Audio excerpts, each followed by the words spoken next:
আসসালামু আলাইকুম প্রিয় বন্ধুরা। মধ্যপ্রাচ্যে কুয়েতে বর্তমানে কিন্তু প্রচন্ড বৃষ্টি হচ্ছে, দেখতে পাচ্ছেন। পুরো জ্যাকেট ম্যাকেট পরে আছে, কারণ মনে হচ্ছে ইউরোপে আছি। সেম একদম শিলা বৃষ্টি পড়তেছে, বরফ পড়তেছে, প্রচন্ড বৃষ্টি মধ্যপ্রাচ্যে কুয়েতে। আমার এখানে দেখতে পাচ্ছেন বৃষ্টি কিন্তু আবার শুরু হয়ে গিয়েছে। তো আপনারা যারা সৌদি আছেন, ওমান, কাতার, আপনারা যে যে দেশে আছেন অবশ্যই জানাবেন আপনাদের সৌদিতে আসলে কিরকম বৃষ্টি পড়তেছে। আমার এখানে বিদ্যুৎ চমকাচ্ছে, আপনারা অবশ্যই শুনতে পাচ্ছেন মনে হয়। মানে এই অবস্থা প্রচন্ড খারাপ। আর পিছনে দেখছে যে উট উট চলে আসছে উপরে, ঠিক আছে, এইখান থেকে ঘোরাঘুরি করতেছে।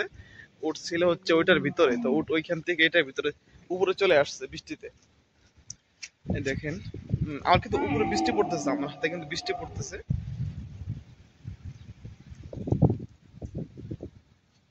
বাংলাদেশে তো মনে হয় না বৃষ্টি আছে, কারণ বাংলাদেশে তো বৃষ্টি হওয়ার কথা না। আমাদের তো এই দেশে মধ্যপ্রাচ্য চাষের সচরাচর বৃষ্টি হয় না, মাঝে মাঝে দেখা যাচ্ছে 6 মাস পরে 5 মাস পরে একবার বৃষ্টি হয়, এরকমই জাস্ট। এছাড়া সে তেমন কোনো বৃষ্টি হয় না।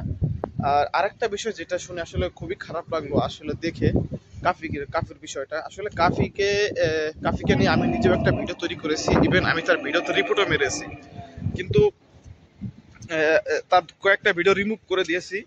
তারপরও এখন আজকে খারাপ লাগতেছে এই জন্য যে মানুষটা হয়তো একটা জিনিস খারাপ করছে, কিন্তু তার বিদায় এই না যে তার বাড়ি ঘর জ্বালিয়ে দিতে হবে, আগুনে পুড়িয়ে দিতে হবে।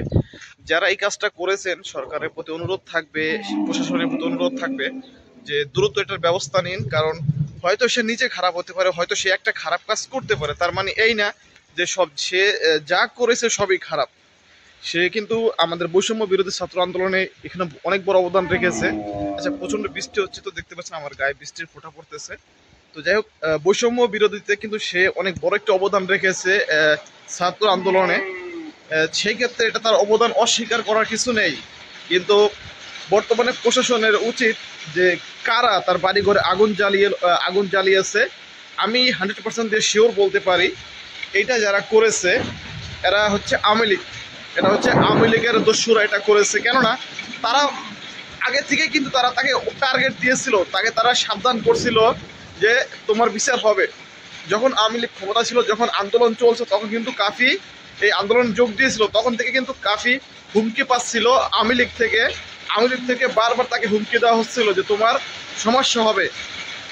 তো আমি মনে করি এই বিষয়টা কাজে লাগিয়েছে ছাত্রলীগ, আওয়ামী লীগ, যারাই আছে আওয়ামী লীগের যারাই আছে, তারাই এই বিষয়টা কাজে লাগিয়ে, এই ইস্যুটা কাজে লাগিয়ে, সোশ্যাল ইস্যুটা কাজে লাগিয়ে তারা কিন্তু তার বাড়িতে জ্বালাও পোড়াও করেছে।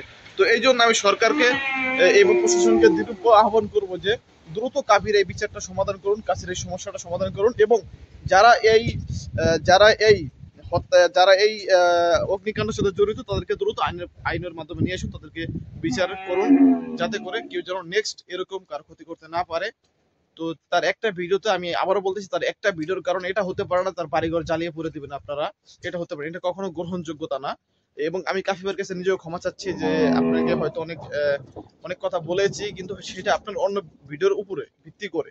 কিন্তু আপনার বাড়ি ঘর পোড়ানোর ক্ষেত্রে আমরা সবাই দুঃখ প্রকাশ করতেছি, সবাই আমরা শোকাহত, সবাই আমরা দুঃখ প্রকাশ করতেছি। ভালো থাকবেন।